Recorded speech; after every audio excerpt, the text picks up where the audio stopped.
Radio Retrofuture.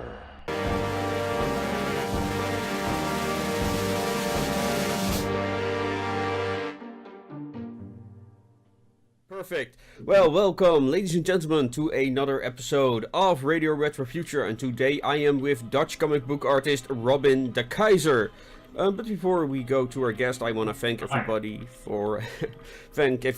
for sending me the messages about my father's brain tumor. I really appreciate it during these times. Anyway, Robin, let's just start with who are you and how did you get into comic book drawing and all the other things you've done? Because it's actually quite a list of activities you've got. Yeah, that's actually a long story, but maybe I could do a summary. When I was much younger, I obviously read some comics that inspired me to become a comic artist. First, it was like Disney things like Donald Duck. And later on I became fascinated by all kinds of anime, starting with Akira. And when I was about 16, a comic shop opened in our town. I come from a really small town.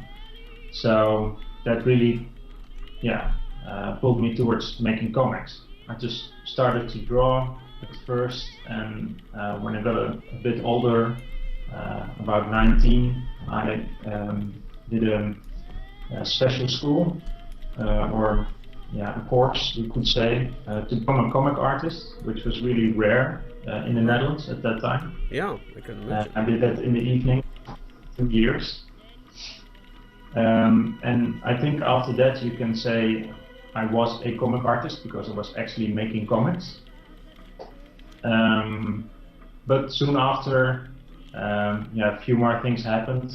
Then I got into making video games, and 6 years later I decided to get out again to make more comics, and that's what I'm doing now for the last 5-6 years. Right. So what kind of comics did you start making of? Was it anything like the style you're now quite known for?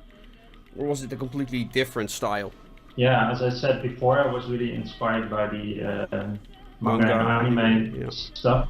Yeah, American comics, those were the biggest influence, and American comics were more available to me because the comic shop was kind of limited, so I bought that and I copied that. But along the way it became more playful and more iconic, less realistic, less like Spider-Man stuff. Then it became at a point very cartoony, and I think right now I'm closing back into the Spider-Man realism again, mixed with still a lot of manga anime. So what kind of American comics inspired you? Were it really like the Marvel and DC comics, or were it more the different genres of comics?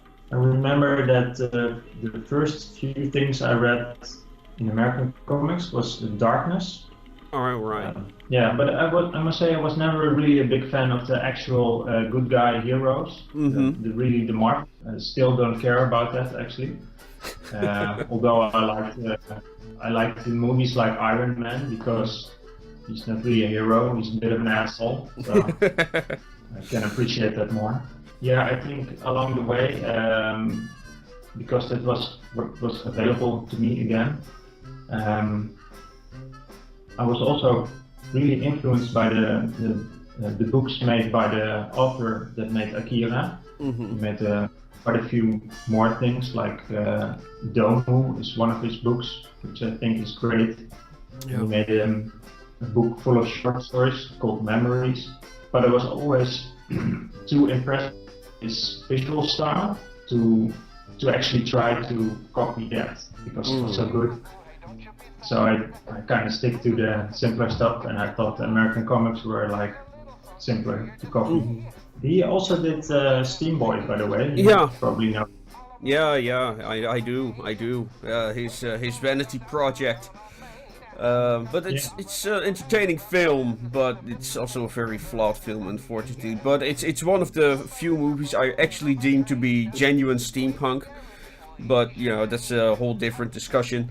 Let's talk about where you started. The video games. What kind of games were you working on, and what was your role in them? when I first started, I was hired as a concept artist at a game company called PlayLogic. Yeah, I'm not sure if I should call it a small or big company. I think at the time I started, there were like 40 people on the floor. Okay, it's pretty okay for Dutch standards, I think. Yeah, it is. Yeah. And when I was brought in, I was actually asked to work on a project which was kind of strange, which was a first-person shooter with a really fancy art style. But the people in the company, the art style was really Art Deco. Oh, nice. So it was really something. Yeah, and this was like really long time ago when you just had Quake and Doom and all the Call of Duty stuff. So there was nothing like that at that time. Yeah, exactly. But they hired me to make designs based on pieces of script and story, so they could put it in the fridge and never work on it again. Okay. Yeah, so I was actually kind of an undertaker burying the project nicely. Damn. It's a weird business. It Yeah. really is. Like, they start on so many projects and then it's just dropped, never to see the light of day again. Yeah. Do you still have any arts of that project left, or is it all gone, locked up forever? It's pretty much all gone because all the artwork is property of the company, and after I left there, the company went bankrupt. So I think it's actually burned or something. Oh man. Probably clean, but since I worked so much on the project, also I had some personal sketchbooks that I used to make some sketches in, often when I worked at home in the evenings. Mm-hmm. So I have those. Oh, nice. But that's not much. Yeah, well, I am curious now. So, where did you go on from there? Because I think you worked in another interview I read that you worked in games for about 5 years. So, what was the next endeavor you went on? Yeah, this was about 6 months, and after that I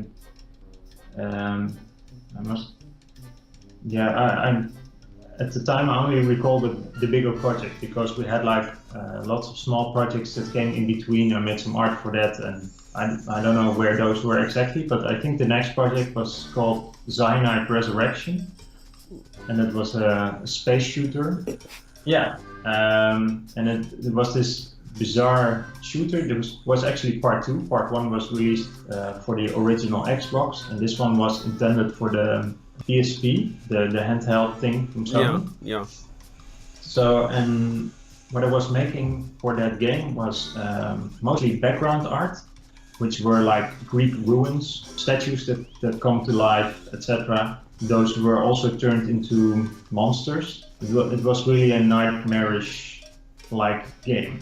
Nice. It began a bit weird and it became a nightmare. It's actually pretty fun to play. It's still for sale.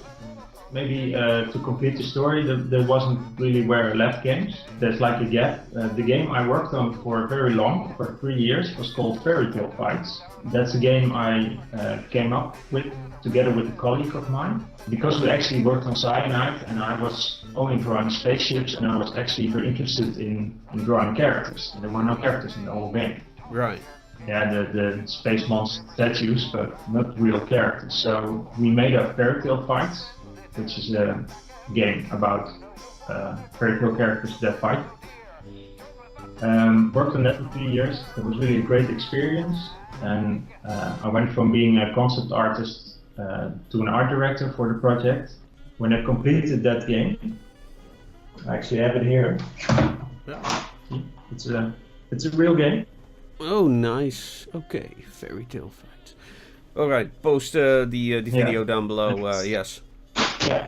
So it was such a cool experience that I felt like, okay, I've done everything I can do within making games, because this is a really big game and it's released all over the world. I felt, yeah, well, I'm pretty much done here. and the company planned to make a second game very similar to this one. So for me, there would be very little to do because they were recycling ideas, etc.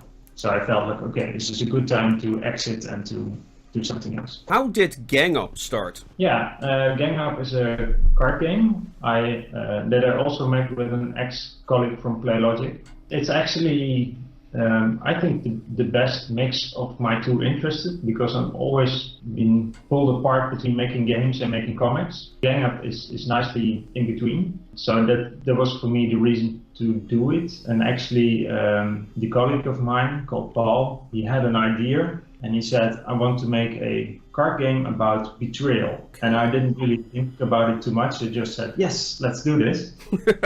Well, in the end, we ended up with the game it's now. And it's about comical gangsters. I had the opportunity to draw lots of characters. There are about 40 characters in there. 110 cards in the latest version of the game.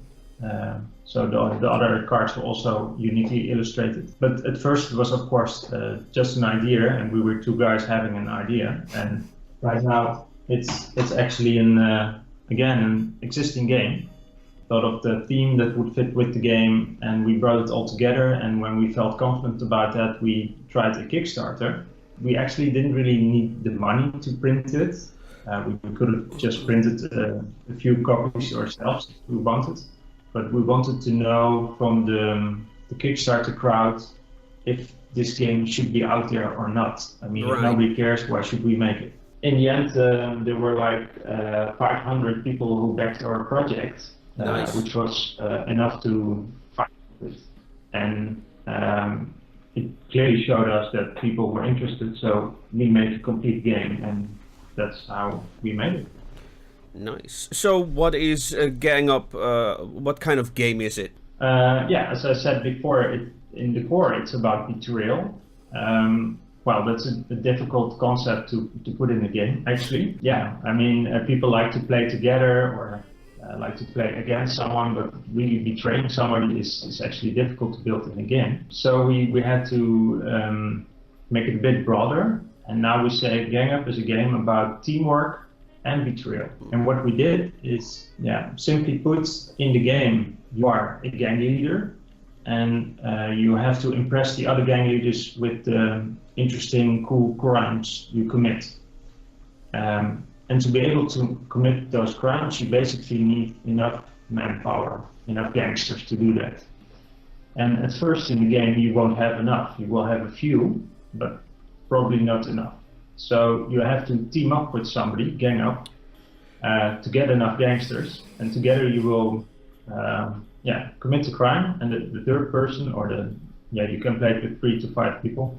They will try to make you fail the crime, which is not good for you. But if you succeed, you have this feeling of, we did this together, and slowly you're building points. But at a certain point, everybody will see, okay, he's close to the end. You will need 20 points to win. And then people will start to play against you, so they will start to betray you. And that dynamic works in every direction, because the first player who gets a high score will be pulled down again. Then somebody else will climb up, he will be pulled down again. Kind of reminds me of Munchkin in a way. Exactly. Only in this game, in Munchkin it feels more optional. Mm-hmm. And in this game, it's more required. And also in Munchkin, you have a pretty safe, you build your character and it's pretty static. Occasionally it gets pulled away a bit, some items or something. In Gang Up, you have a gang, and gangsters can run away, be arrested, shift from teams. So it's a bit more dynamic.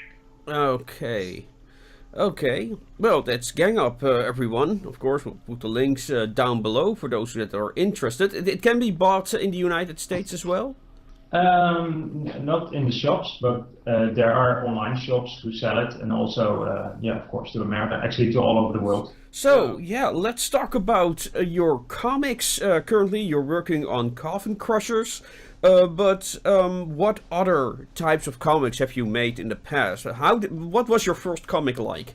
Actually, I made it when I was like 10, and I made it on school, and it was about a boy that jumped off a building, killed himself. In one page, that was the comic. I don't know why I did, but that was what the comic was about. And that was the most depressing comic I ever made. And from there on, I made more like comic with fight scenes. I often draw fight scenes. I think the second comic, in some type of future where there was a battle around the tank. It was about 6 pages. And when I was 15, 16, I made a battle-oriented comic about vampires. Pretty much is what I do now, but way worse. And that's actually the core of my comics. It's always a combination of sort of an interesting world with a few interesting characters that end up in a fight scene. Somehow I like that. It reminds me of some Japanese director whose entire movies only consists out of fight scenes that are interconnected with very thin plot, but they are really awesome fight scenes, so nobody complains. So what is Coffin Crushers? What's the premise of it, and how did you come up with the idea? Well, Coffin Crushers refers to robots that are operated by pilots, so actually mechs, which are built by the human race to battle vampires, which are pretty strong. And yeah, the background of the story is vampires and humans are in this, for eternally locked in battle. And they are so from about the Middle Ages till maybe a bit further in the future than we are now.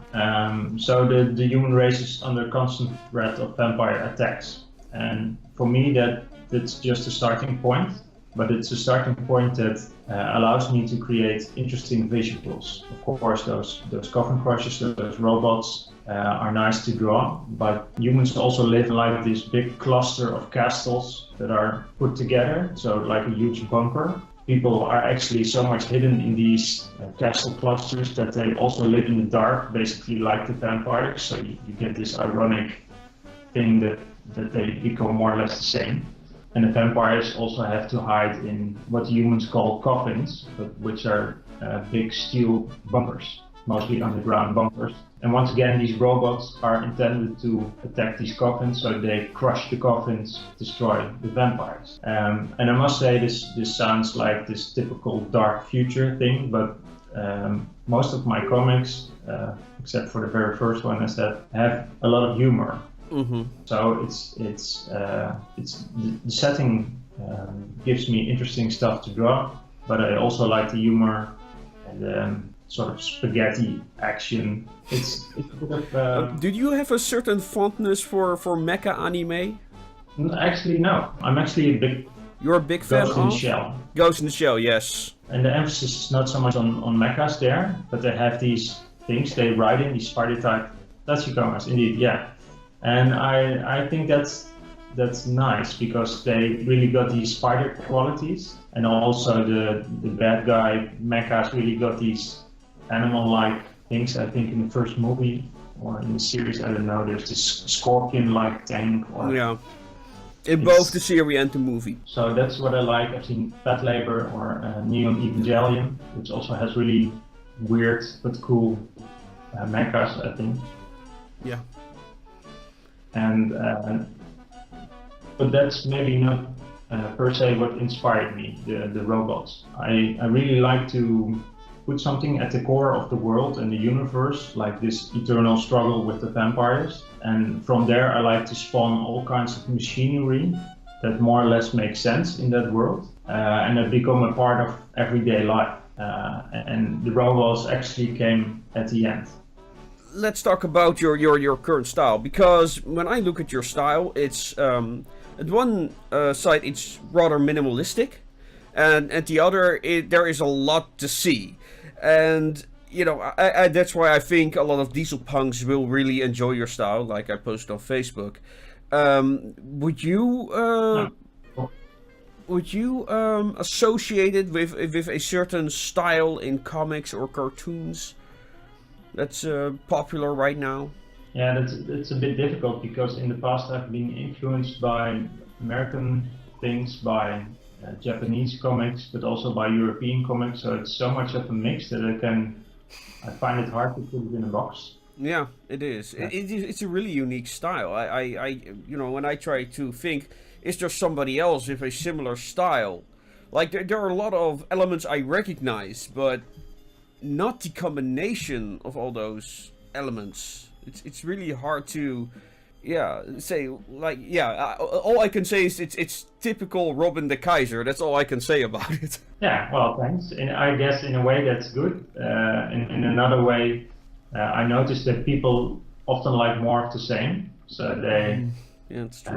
they often do like artists that make a copy of other artists because it's easy to get into or something. But I think if I have to think about something, I'm really inspired by the Ghost in the Shell comics, which are actually quite different from the series and the movie. Yeah, exactly. Yeah. I'm also a big fan, and I think you can see that better in Gang Up of Lupin the Third, which is also popular.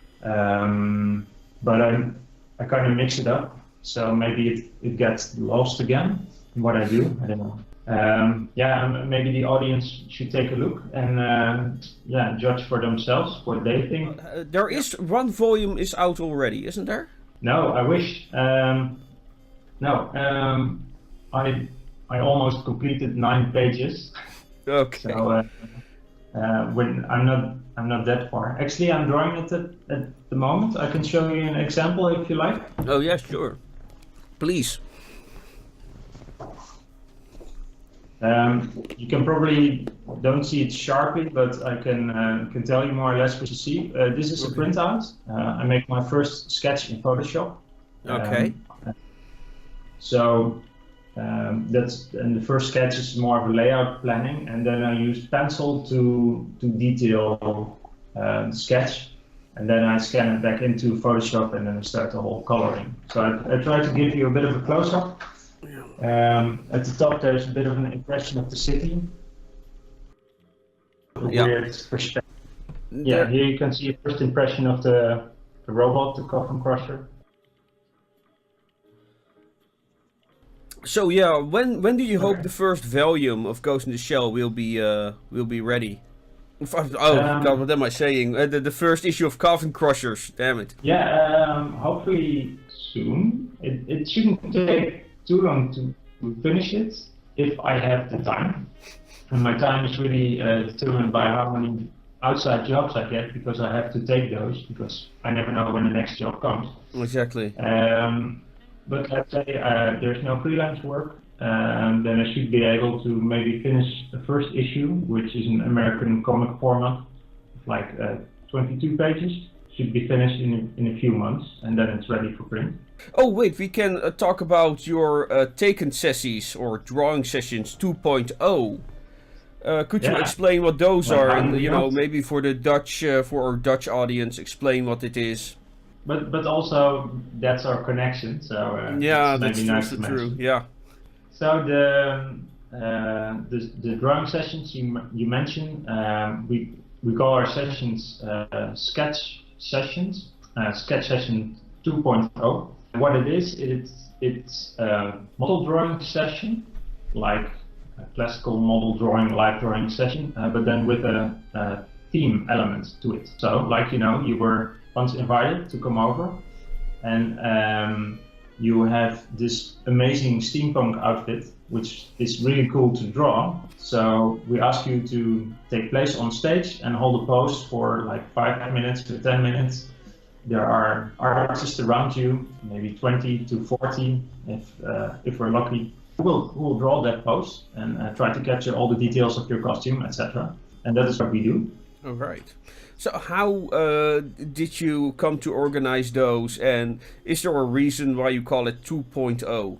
As I said, it's a figure drawing session, but before I did this, and maybe I must say that I organized this together with a friend of mine, Jeroen, and I've known Jeroen for many years from art school, and we met again by chance in Breda a few years back when we attended a live drawing session, a local live drawing session, which was very classical. There was a nude model, and you could draw the nude model, but it was in a way useful to learn some anatomy, some poses, etc. But it became really boring really quickly. Those sessions seem to be aimed at like pensioned people who, when they were 60 or so, decided to start drawing. Right.